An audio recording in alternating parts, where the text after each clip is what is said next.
Okay, so in this lecture, I'm going to discuss testing. So I'm going to give a little bit of an introduction, overview, stress the importance of testing, and so on. Then I'm going to cover 4 different types of testing: HTML and CSS validation, front-end functional testing, JavaScript unit testing, and PHP unit testing.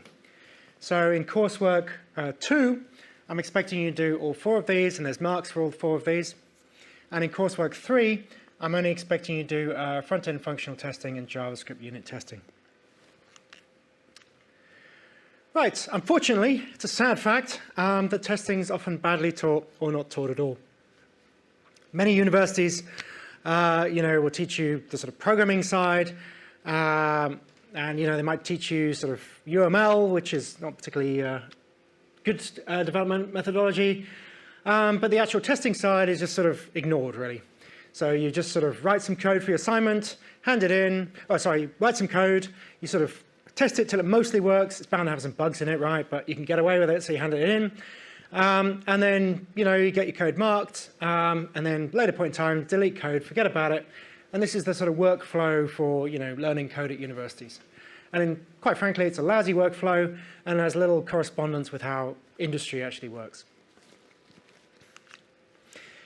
Because in the commercial world, you're working in a team, right?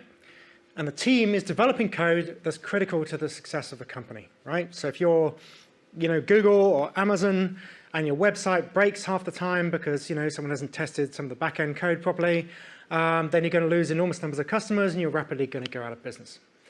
So the code is critical to the success of the company. If the code breaks, customers are unhappy, and the customer loses money or go bankrupt. So heaven knows how much Amazon would lose if it was down for 1 hour, right? If it was down for 1 hour in a year, I don't know if it'd be $1 million quid, I don't know, but something like that, right? Because it got so much business going through. If a software bug brought it to its knees, even for a very short period of time, it would lose a lot of money. So it's absolutely critical to the success of the company that all of the code works and is tested as rigorously as possible. The company has to carefully check the functionality of the code before it's released. Now, you're working in a team, and software developers, continuously trying to improve the code. You've got to work on the code, right, to make it better, to add new functionality, and so on. But the code that you're working on as part of the team might be used in many different parts of the company, right? Suppose you're working on a library with some mathematical functions, let's say, and these mathematical functions might be used in the customer tracking recommendation. They might be used in some other bit of the code that, maybe does video processing, whatever. So someone's working away on one bit of the code, and they change a little bit of it, but it might break lots of the rest of the functionality of the other libraries or other parts of the company's code that's using the bit of code that you've just changed. And if I change a maths function, for example, and I release that back into the software repository, I might not be aware of all the different bits of code that are calling that maths function. In fact, I almost certainly will not be aware of that if it's a bit of code that is used a lot by the company. So I'm going to change part of the company's code, put it back into the repository. It's going to break a lot of stuff, but how on earth am I going to find that, right? How will I know when I recommit my improved version to the repository that it hasn't completely nixed the whole company system? Of course, my colleagues might let me know, but you've got to, how will they know that it's my bit that broke it rather than the colleague in the other booth that broke it, right? So we need to do some testing. Now, one way in which you can do testing is, as I explained, you can test sort of the user level kind of functionality. So, if you're a commercial games company, you typically pay people to play the game a lot and work through all the different levels and find the bugs at the different levels. And that's kind of user level testing, okay, particularly in games company. But there's actually a lot more ways and levels in which testing applies within a normal kind of within normal commercial software. And, I'm no great expert on testing, but very roughly, you've got sort of the unit testing and then integration, system testing, acceptance testing, and, this would be some kind of fictional waterfall model, right, which doesn't really exist in the real world. But roughly speaking, the purpose of this slide is to say, well, there's different levels at which the testing takes place, and I'm going to cover a couple of levels in this talk. What I'm going to focus on mainly, I'm going to focus on, for the PHP and the JavaScript, we're going to focus on unit tests. And unit testing is the idea that your code is broken down into different functions or methods or objects or whatever. And what we do is we write some functions that execute the code, some tests. So we run the code that we want to test, and we check that the function returns the right result, or we check that the code is updating a database correctly, or that a class is in the right state, and so on and so forth. So we write some separate code, and that separate code runs the functions and makes sure that they're doing what we're expecting them to do. Now, this sounds simple, right? And I'll give you some simple examples of mathematical functions and so on and so forth. And so that's fine if your function is self-contained.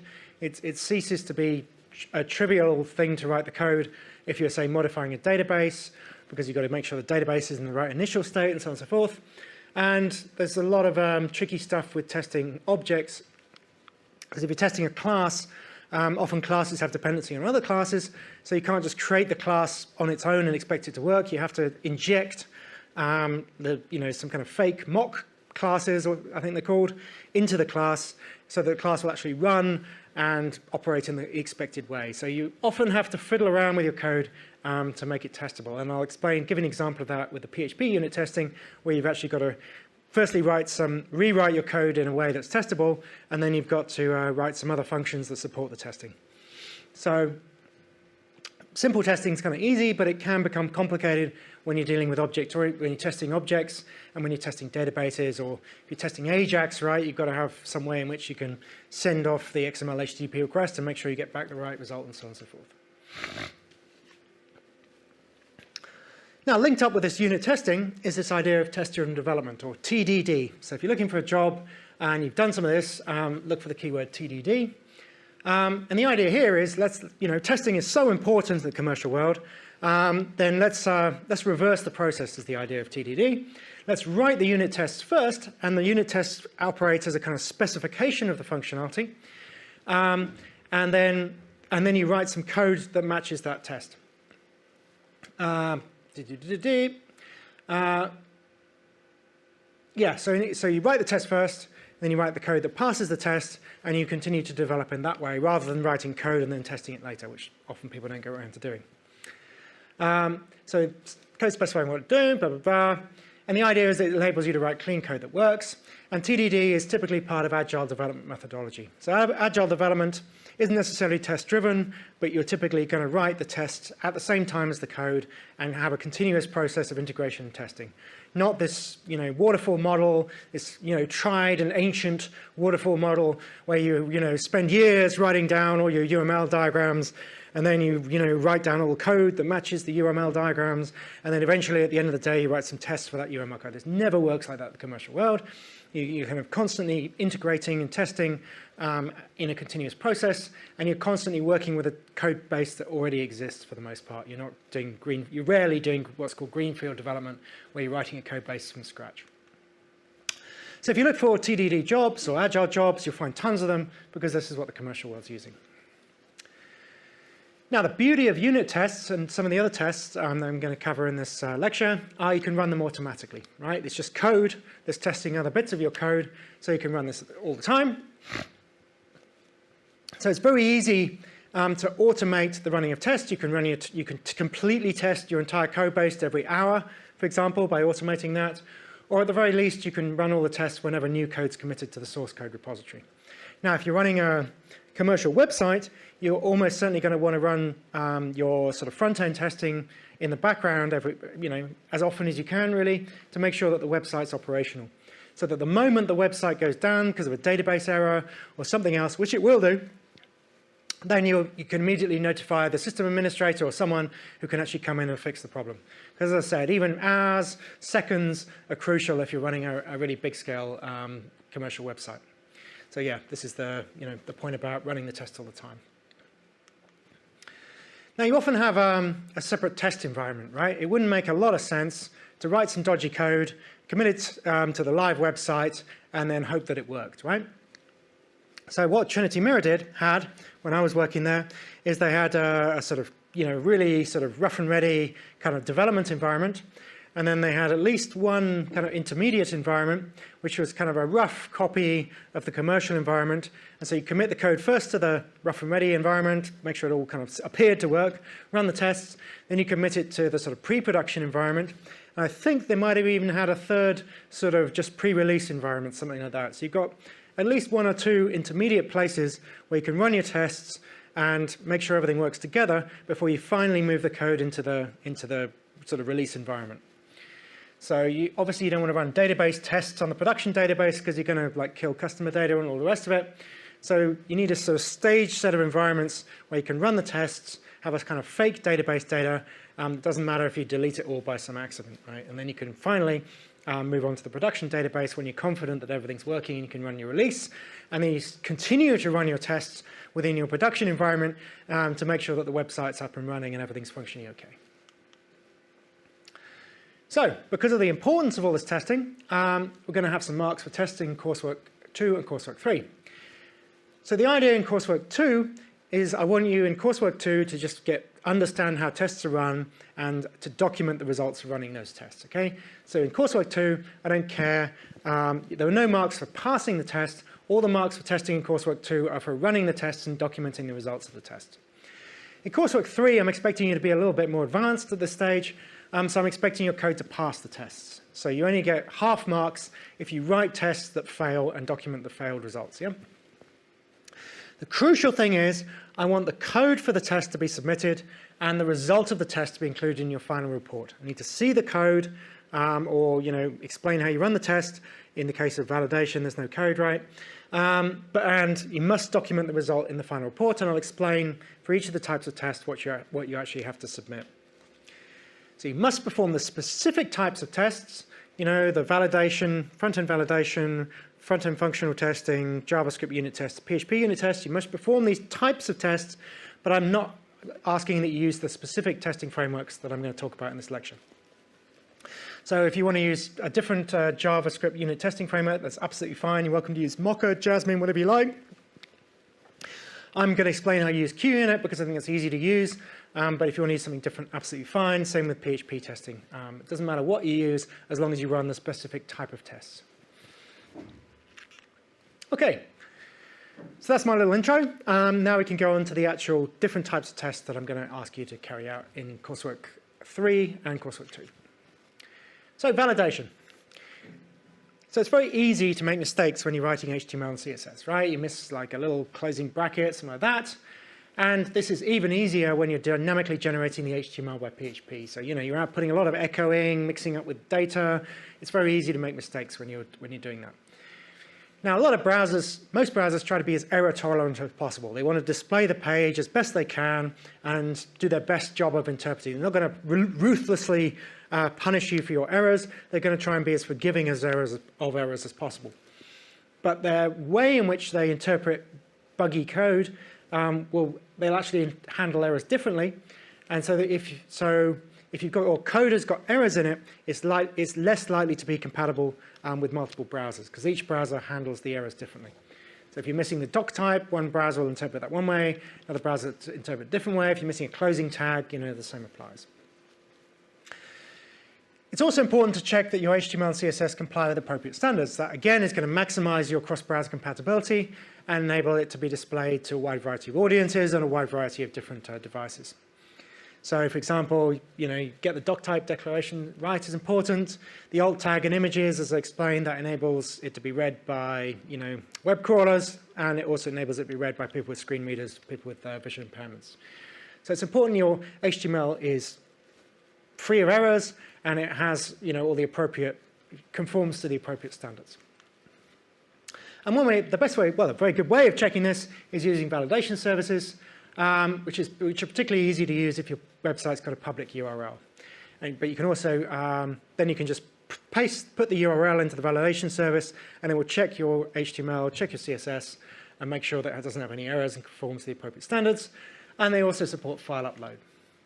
So, this is one of them, W3C Markup Validation Service. There might be ways of testing it locally as well, but this is the one I propose that you use for your Coursework 2. It's very easy, so you have various options. You can enter the URL of the website if you've got a public URL. Most of you will be developing on localhost, so you won't have a public URL. So the way in which you can check your HTML is doing validation by file upload, and I'll explain how you do that. You basically save the output of your PHP script as an HTML file, and then you upload it here, and I'll show you how to do that. You can also paste your HTML directly into here, but that's going to be more tricky if you're looking at the output of a PHP script. Then we've got the CSS Validation Service, works in the same way. If you've got the URL of your CSS file publicly available, then you can put it in there. Most of you won't, so then you can upload your CSS file there. That's probably the easiest way, or paste your CSS in there. So I'll give you a little demo of that. Just show you how it works.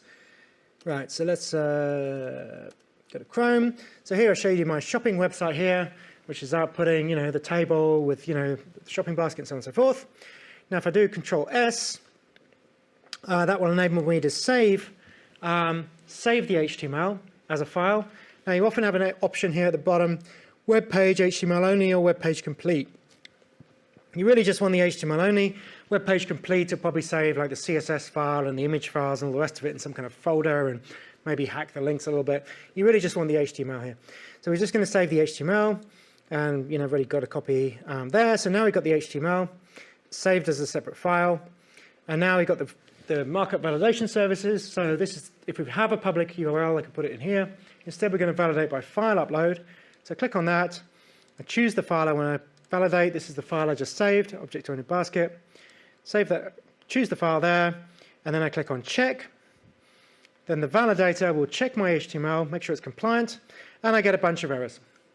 So that's fine. I don't mind this bunch of errors because this is for Coursework 2, where I'm not going to punish you for the errors. But what I am expecting you to do is take a nice screenshot of that. So maybe you've got to zoom out a little bit. So, I'm expecting you to take a screenshot of that. Obviously, it's a lousy resolution, this, but get one that you can actually see. So I can see take a screenshot of it, and you should be able to see what's... Oh, yeah, there we go. So it says showing results for uploaded file, blah, blah, blah. So this is should be able to see the file name that I'm validating here. And then we've got some complicated errors. And I told you about that image and alt tag. It's telling me that this is not compliant with web standards. I should have added the alt tag. So as long as you include a screenshot of this data, of the results of the test, and show and prove that it's one of your files that you've uploaded, then that's fine. That's all I'm expecting for that, and do the same thing for the CSS.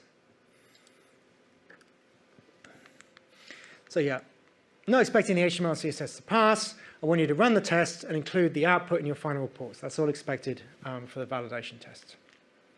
So include that and make it obvious that it's one of your files, right? And explain that in the actual description of your tests, yeah? Right-ho, so that's validation of HTML and CSS. Now I'm going to go on a front-end functional testing. So your website obviously got a front end, right? You've got input fields, you've got buttons, so on and so forth. And depending on how the user interacts with your website, it performs certain actions. Depending on if you enter your details and click login, whatever, it should log you in, right? This kind of stuff. So what you can do is you can write some tests that check this functionality. These are sometimes called user acceptance test or automated browser test. There's lots of names for this. I'm going to call it front-end functional testing. Because you're testing the functionality of the front end of your website. It's not the validation that's testing the structure of the markup language or the CSS. This is testing that your website actually works. So again, if I'm running a live website, I'd want to run this functional testing in the background all the time to make sure that all the different features of the website are working. And so, for example, if the database crashes, these functional tests are going to break, and then you'll be able to alert the administrator when that happens. So, a little bit of example about this. So, sort of similar example to what I gave earlier, really. Suppose we're changing the functionality of the backend, so your website will be driven by a whole bunch of backend scripts that do different things. Suppose I'm working in a team, I'm given the task of fixing one of these scripts or adding some changes to them that improves them, whatever. Now, some of these scripts could break the front end of the website, and this might not be obvious, right? It might be like some page that isn't the front page, but like a couple of pages in. But because I'm changing the back end, I might not be aware of how it's changing the front end. So maybe the JavaScript's not going to work because it's like an AJAX relationship, or there could be some horrendous PHP error on the page, which is kind of embarrassing for the if customers are looking at that. Certainly, your boss is not going to bless you, if you introduce a nasty PHP error into the homepage of your commercial website. You can't possibly check all the front-end functionality that it all works after every code change. I mean, websites can have, hundreds of pages, some of them, right? You can't, every time you commit something to a repository, you can't check every single little detail, right? Much better to use an automated test system to check the front-end functionality.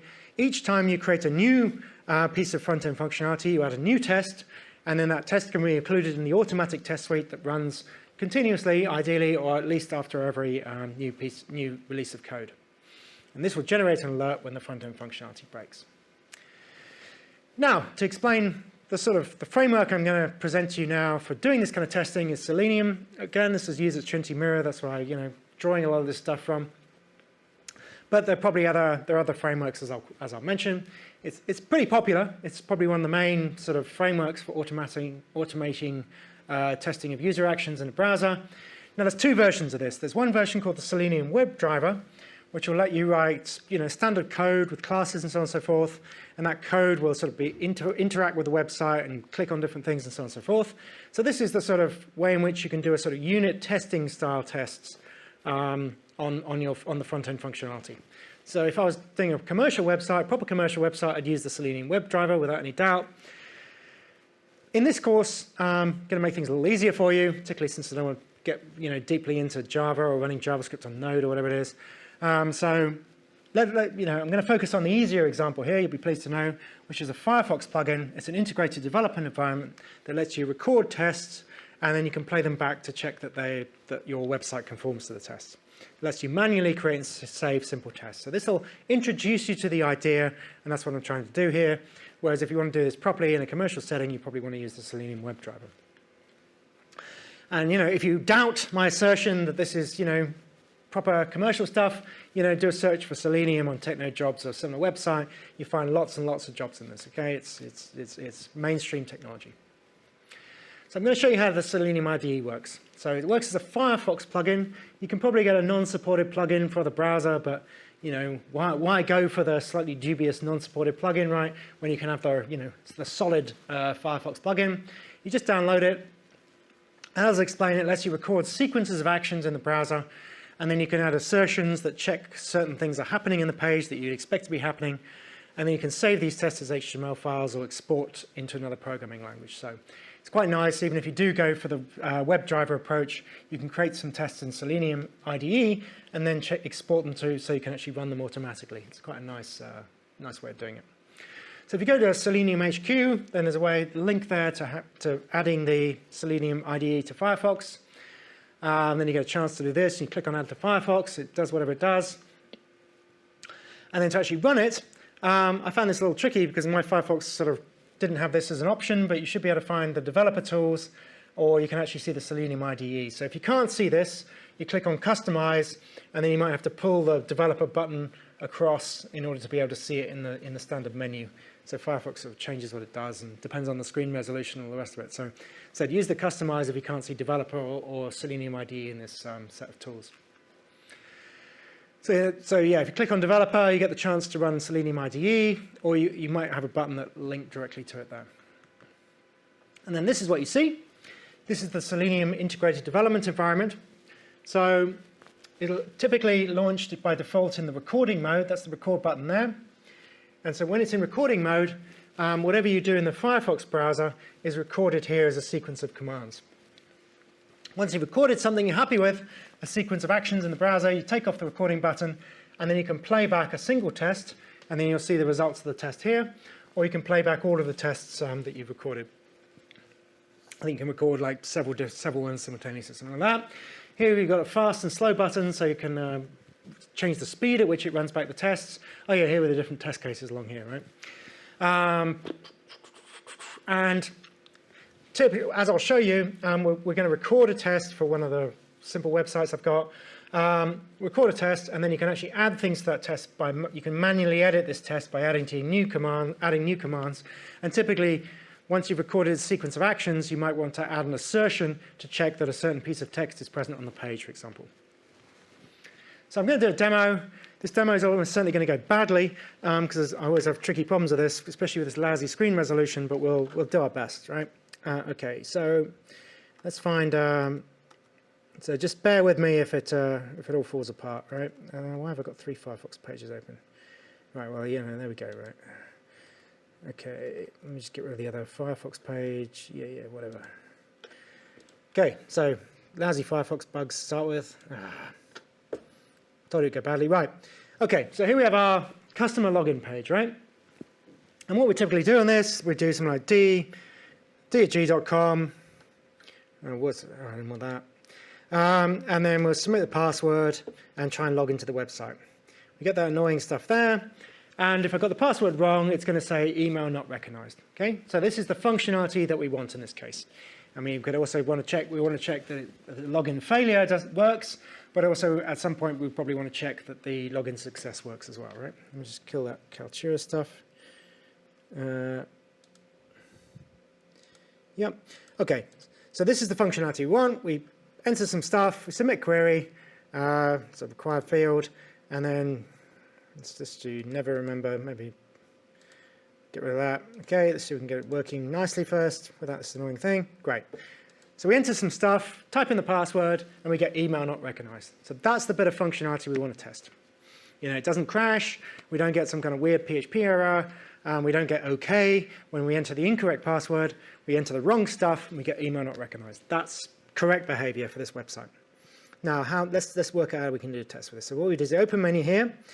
Now, I've sort of shrunk the menu so that you can actually see it on this thing. So we could have selected developer here and Selenium IDE. Could also just selected it directly like that. So we click on Selenium IDE, and this launches the integrated development environment. As I said, by default, it's in record mode. And that's the playback stuff, which I'll show you. We've got this new test case untitled. We can edit the commands here, and we've got a log here. When we record stuff, we can do that. So let's get back to our website. I'm going to try and do this in a single window. So, perfect, right. So let's see if we can do this. Let's try and drag this across so we can see both at the same time. This is why it's tricky with the screen resolution. Great.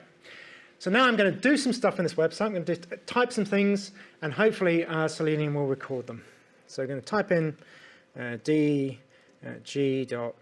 let's say this. I'm pretty sure I'm going to account like that. Enter the pass, and see, the moment I type that, I've opened the page, right? I've typed name equals email. Now I'm going to type in the password, 12, and click on submit query. So here you see, it's recorded all of the actions that are carried out in the browser. You know, it's almost a miracle, right? Now, great. So what we've done is we've entered the detail and we've got the result. But what we haven't got is a way in which Selenium can check that that result is correct, because that's what we're going to add manually. So probably can take this off there. So now we click at the bottom of here. Now we're going to add a manual command that will check that we've got this email not recognized appearing in the browser. So we're going to copy that here. Now we're going to command lots and lots of different commands, all these different assertions. If you get into it, there's a ton of stuff you can enter manually to check, verify, blah, blah, blah. What I'm going to do is wait for text, because there's a bit of a delay between typing it in, depending on the speed of the connection. I'm going to wait for text. It's going to wait for a specific text. The value of that text is going to be email not recognized, and you need to specify where that text will appear. In this case, the body of the website. So now I've got my test. I do some stuff here, which I've recorded using the Selenium recording thing. And I'm going to wait for email not recognized somewhere in the body of the website. So fantastic. So now I can run my test, right? I can play just an individual test, which is all I've got at the moment. So now if I go to log and press play, let's just play it slowly, actually. Might be better. So if you play it slowly, logs in, enters the details, enters the password, submits the query, gets the text, and we get test case passed. So let's run it again, slowly. So it goes to the web page, types in the email address, types in the password, submits the query, gets the text, and it waits for the text and finds that text, and it's test case passed. So fantastic, right? It all works well for once. So we now got our Selenium test. So what you can do when you're actually submitting your Selenium tests in Coursework 2 and Coursework 3 is you can submit them like this. You can just take a screenshot of the tests here and the results here. Okay, for each test, you need 5 tests in each piece of coursework. What you can also do is do File, Save Test Case As, and you can save it as, I think it's an HTML file. Let's do export. Actually, I think export test case as, you can export as Java and all the rest of it. Yeah, let's just save test case. So let's just save it in temp. We'll call it test. I think it's an HTML file from what I remember. Okay, so if we find the thing, yeah, it's an HTML file. So we can save it, and if we edit it, you can see blah, blah, blah, and there's the test, right? So if you want to submit it as a code test, that's fine. So you can submit it as a code, as a test, like as an HTML file like that. If you do that, make sure that the log is included in your project report, showing that you actually ran the test and that the test was passed. Great.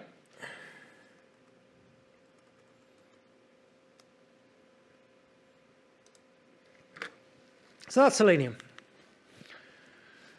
There are lots of alternatives, several commercial alternatives, and there's various JavaScript frameworks that run on Node.js. So there's like Nightwatch and Dalek, but you have to understand Node because JavaScript can only run outside the browser on Node or a similar execution environment. I think Node's really the only one. So that's why I didn't teach you that. And Selenium, as I said, is a highly, is a popular commercial front-end functional testing environment.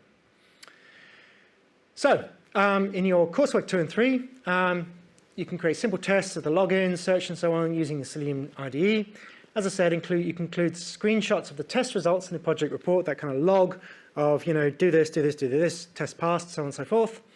You can just, or if you can fit it all into a single screenshot, do that. Or save longer tests as HTML files and then take a separate screenshot of the results. If you want to write tests in Java or JavaScript, to test the front end, more than welcome to do that. I'm just covering the most simple way of doing it in this lecture. As I said, you're welcome to use a different framework if you want to. So, in your reports, if you can fit all this in a single screenshot with the test and the log of the results, then that's fine. That's, as far as I'm concerned, that's a perfect documentation of a single test. And yeah, I showed you the save Selenium test case. So that's Selenium. We've covered that. Now we can move on to JavaScript unit testing. So JavaScript's ubiquitous in the browser, and it can get pretty complex, right? If you download some of the JavaScript that's included with Google Maps, for example, or with Gmail, it's huge. And when you get to using JavaScript on the server side as well, then you've got even more, complexity and functionality, right?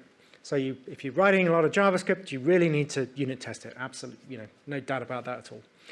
So that's why there's many frameworks available for your unit testing. So we've got Mocha, Jasmine, neither of which I know anything about, and QUnit is the one I picked for this course, or at least the picked one for this lecture. You can use a different one if you want to.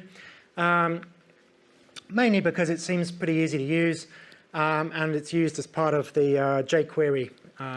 QUnit is the testing framework for jQuery, so it's good and solid, right? It's well documented, easy to use. If you want a full list of Java unit testing tools, there's a link to it there. So QUnit is nice, it's simple, very easy to use, used by jQuery. You can test any kind of generic JavaScript code if you want, and displays the results in the browser. And you can probably do some other things with the results if you wanted to.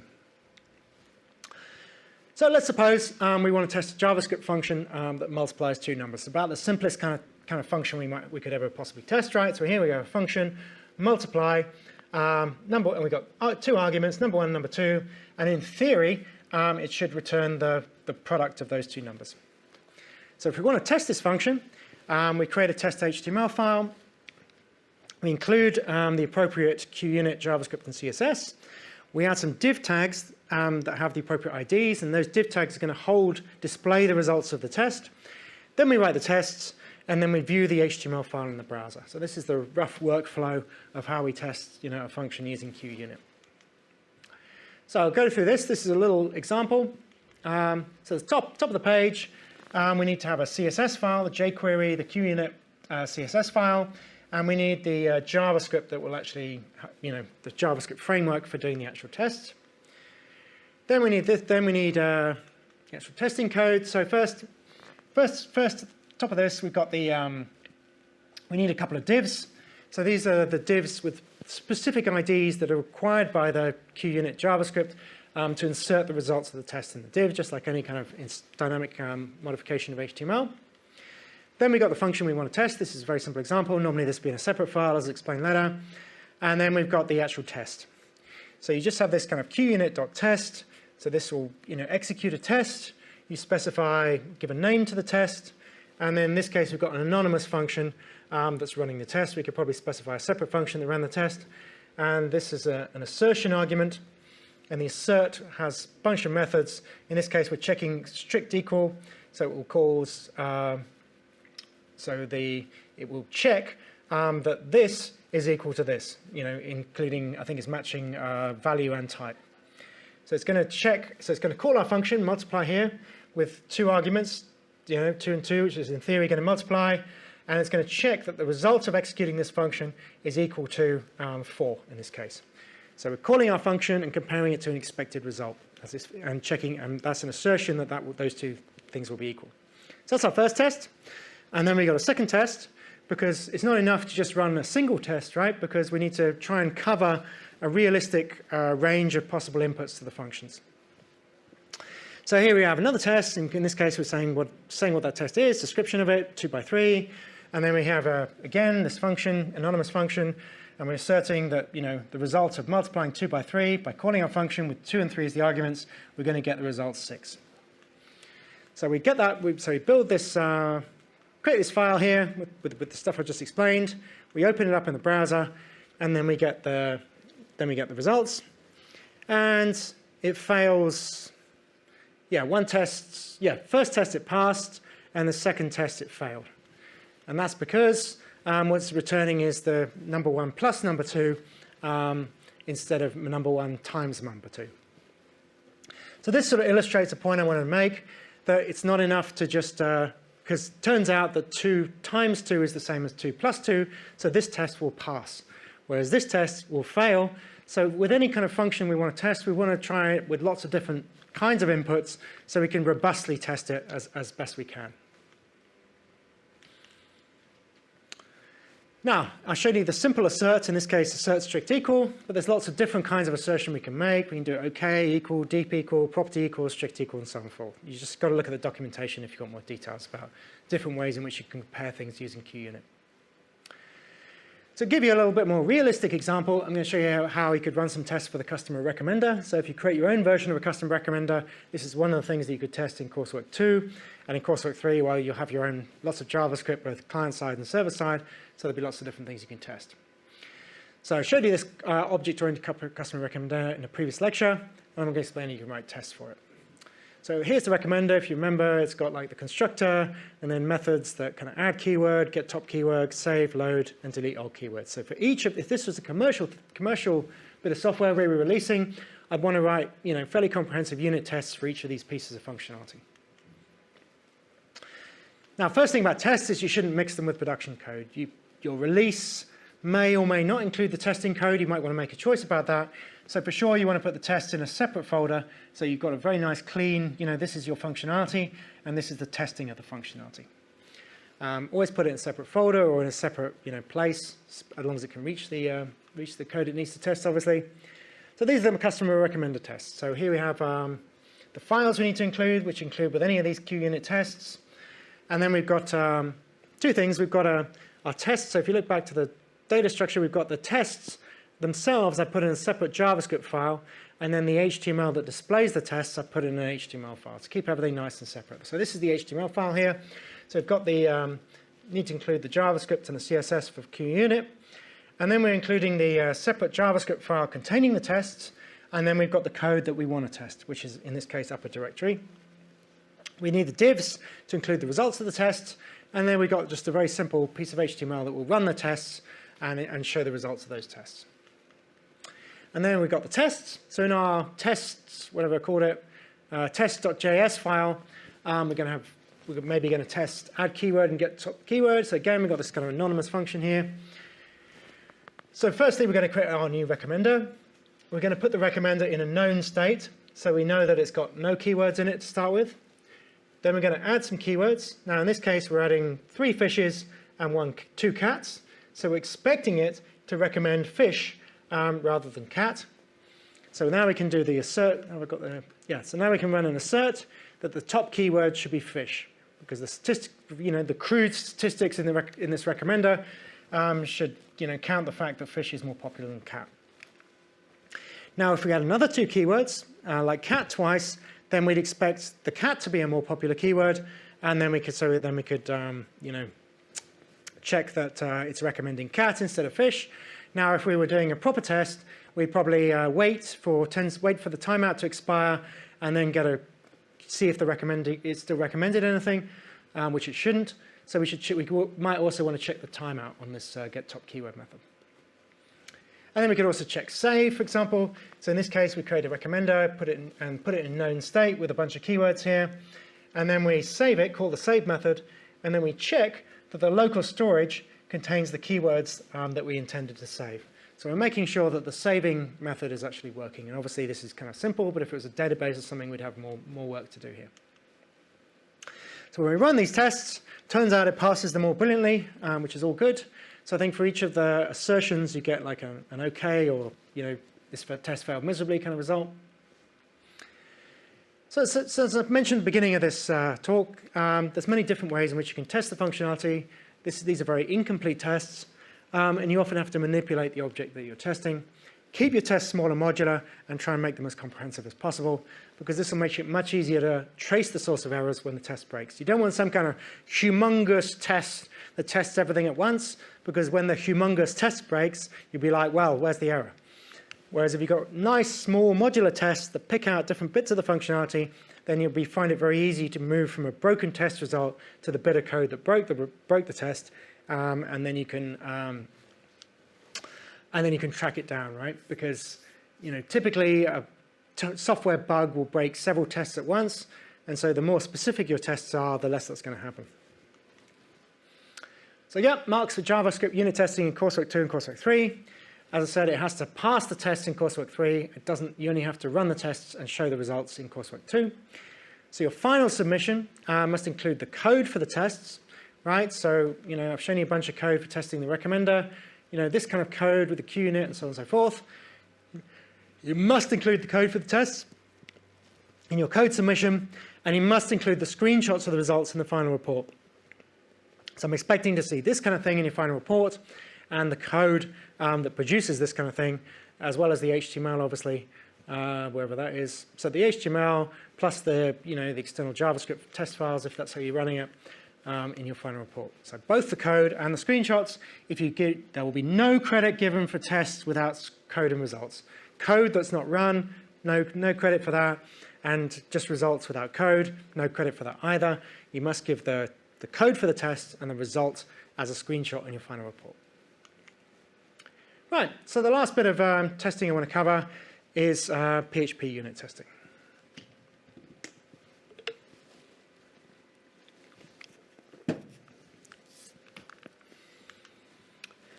So, as far as I can determine, not a mega expert in this, but there's two sort of main frameworks that are used for PHP unit testing. We've got PHP Unit and we've got Simple Test. PHP Unit is the go-to PHP unit testing framework. It's fully featured, actively maintained. As far as I can tell, it's by far the most popular PHP testing framework. But here's the catch. It's fiddly to install. You've got to mess about using Composer, which is this kind of package management system for PHP.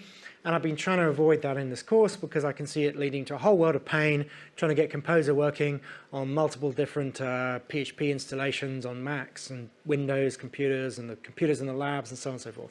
So I've been sort of trying to avoid Composer because I just want to teach this in the most simple way and just focus more on the principles and focus on specific things. So yes, if I was writing a commercial product using PHP, which I would never do, right, then I would PHP Unit would be the place to go.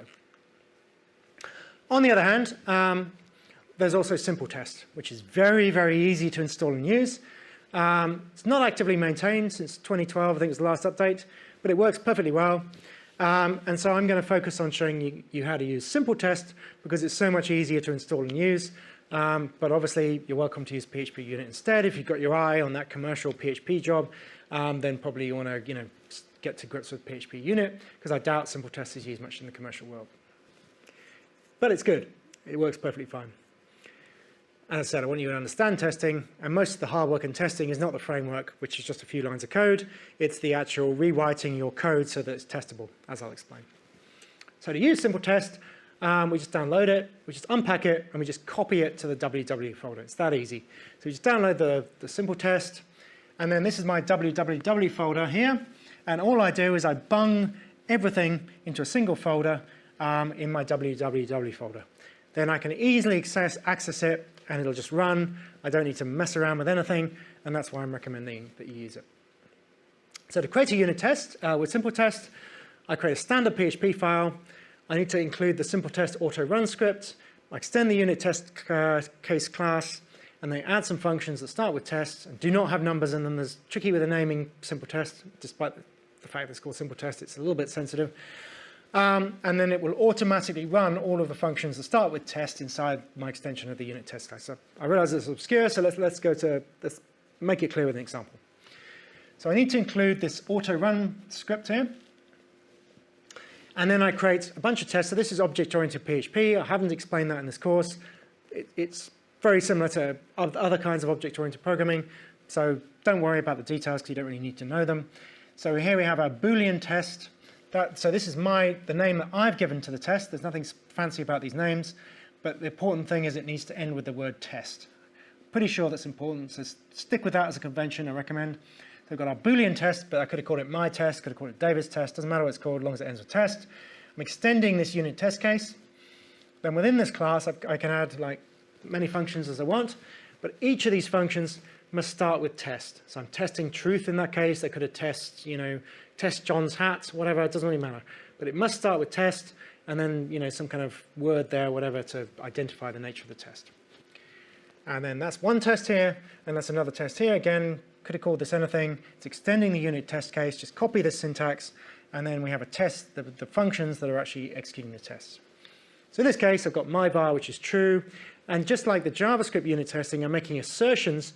And again, with Selenium the same, I'm making assertions about particular bits of data. So I'm asserting that my var is false. So obviously that's going to kind of break the test. In this case, my var is sunshine. So I'm asserting that my variable is equal to sunshine in this case. In this case, this test should pass, right? So this is easy. That's all you have to do. You open it up in the browser, and yeah, that's test example link. Yep, and then that's it, right? That's why I like simple tests, because it's simple, right? You just, as long as you get the naming right, and you just create a file like that, it will run your tests, job done.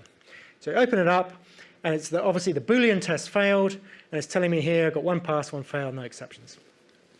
So the usual deal when you're submitting your coursework, I want to see this bit of code, and I want to see this result, or not this result, it's a bad result, right? But something like the result, this in your report, this in your code, and then you'll get the marks for the test. Now, simple tests, lots of different assertions, assert not equal, assert equal, assert not a, whatever, blah, blah, blah. So if you look at documentation, if you want to use more sophisticated asserts. Now, I'm going to explain now how we actually run some tests on our PHP code. And as I said, it's not really the syntax of this, which is trivial, that matters. What matters is how we actually have to rewrite our code to make it testable. That's the more tricky thing here. So in my examples this term, I've written them kind of badly, right? Typical bad PHP, you might say. I've just written a sort of linear file with a bunch of stuff in it that just gets executed when you send a GET or a POST or something to the browser, to the server. In general, it's much better to use functions to encapsulate functionality, right? Then you can reuse the code in different scripts, right? I could have, for example, if I was writing this using functions, I could have had like a connection function, called that connection function and save myself 3 lines of code. Not sure I have a function there, but you can see that I could have wrapped up this in several different functions, and maybe that would have been better, and I could have reused codes better. But more importantly, for this lecture, by using functions, you can then have unit testing, because I can't unit test this as it stands, because I can't call a function and test that that function conforms to my unit test, right? There's nothing my unit test can call. It just does some stuff.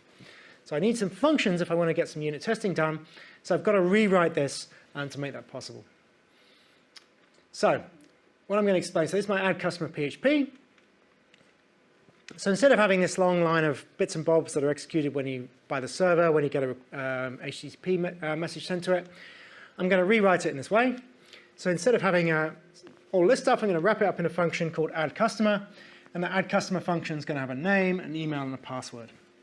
And then this add customer function will connect to the database, create a data array, and insert that data array with the customer details into the database. I've got my add customer function. So if I was writing this with the PHP script, I would get rid of that. I'd pull out name, email, password, and then call add customer with that data there. That's what I would do if I was rewriting it as using the add customer function. So I've got my add customer function, and I'm going to put this add customer function in this file dbinterface.php. So I'm going to rewrite my code as functions and put that in a single file called dbinterface that collects all these functions together. Now, as part of the testing process, I might also need what I'm going to call utility functions. So that help me to perform the test. So if I want to test add customer function, the add customer function is adding a customer to the database, right? So if I want to check that that function's executed correctly, I'm going to need to check that the customer did not exist in the database before I ran the test. Then after the test has been run, so before I call add customer, I need to make sure that the customer is not there. Then after I've executed add customer, I want to check that it successfully added the customer to the database. Okay? So I'm going to need to be able to find a customer in the database and maybe delete a customer from the database. Remember, this is not my production environment, this is my test environment, so it's fine to mess about with the database in this kind of way. So these are the functions which I'm going to put into a DB tools file that will help me to perform the test. So first thing I've got is a customer exists function. So it connects to the database, does a search to see if a particular customer does a search for an email. So in this case, I call customer exists with a particular email address. It'll look in the database and return true if it's found that customer in the database, or it returns false if that customer doesn't exist in the database. So this is first of my utility functions. Second utility function is it would delete a customer with a given email. So in this case, it will look for, it got a removal criteria, and it will remove the customer with that particular email from the database. This again is in DB tools. And then, so now I've got my customer exists. Yep, so now I've got everything I need. I've rewritten my code as an add customer function, and I've created two utility functions, one of which checks for the existence of the customer in the database, and the other of which deletes the customer from the database. So first thing I need, so this is my test. Now I've done all that rewriting of code. It's not that hard once you get the idea. So we need our auto run thing to make simple tests actually work. Then we have our DB tools with the support functionality that enable me to run the test. And then here, we've got the code that I actually want to test, the DB interface, which contains my add customer function. So the usual stuff, we had the add customer test, extends unit test case, and then we have a function that starts with test, and in this case, we're testing add customer. That's the name of the function we're testing. So at the start of this, I have my email that I'm going to use for my test customer. I'm going to call it test@test.com. Doesn't matter what it's called, really. So first thing I want to do is put the database into a known state. I want to get rid of because maybe my last test crashed. Maybe I've got like five customers with test@test.com. So obviously if I'm checking that it adds this customer, I need to make sure the customer doesn't exist already. So while the customer exists, this is the functionality that I added in my DB tools. I check to see if that customer exists. If it does exist, I delete that customer, and there might be 5 of these customers, right? So I keep deleting customers with this email address until I'm certain that my database does not have any customers with this email address. So the database is clean of all customers with this email address. Now I can call my function. I give it a name. I call add customer with like some name, the email address here, and then just some random, I think it's the password there. So I've added the customer I've called my function to add the customer to the database, and now I want to check that that customer exists in the database, that this function has actually worked. So now I can assert that it's true, that I can call my customer exists function to check that this customer with this email address exists in the database. So I've cleaned the database, called my function, and checked that the function has correctly added the customer to the database. And then, because I'm a tidy sort of person, I then want to clean up the database and reset it so that the customer, the changes that I made to the database have been removed. So I'm undoing here what I did here. Okay, just resetting everything nicely so it's back into where it was at the beginning. So I hope that's clear. So yeah, now we're calling our customer, checking that the customer has been added, and then cleaning up the database. So here we have the result. Just open up the testDB interface file. All works easily, and then it'll tell me that I passed the test. So again, you want a screenshot of that. And if you're submitting the code for this, you need to submit this code plus obviously plus the utility functions, these utility functions in DB tools, so that I can see how the code that you needed to run the test. So as I said, simple test is a little bit tricky because if you name things incorrectly, it can break your test. So don't start class names of test. It has to be starting with some other stuff and then ending with test. And the functions should start with test. And try and avoid using numbers in class and functions names. So when I was setting up these examples, I ran into a few problems, but you can avoid these problems by following these conventions. Simple test also supports web page testing, so there's ways of like clicking and making assertions about web pages. So if you hated Selenium for some reason, you could use simple test, but it's probably much better to learn Selenium because it's more commercially relevant. So for your Coursework 2 PHP unit tests, there aren't any PHP unit tests in Coursework 3. You must include the code, as I've explained, not only the code for the test, but any code that's used to support the test, like my DB tools example, and screenshots of the result in the final report. No credit will be given for tests that don't have code and results. You need to have both if you want to get the marks for testing. Righty-ho, so this lecture has covered testing. I think it's really important. And the next lecture is going to cover security, privacy, legal issues relevant to the development of web applications. And as I said, so security, privacy, legal issues are important more generally, but concretely, there's some marks for discussing these issues in the Coursework 2 final report.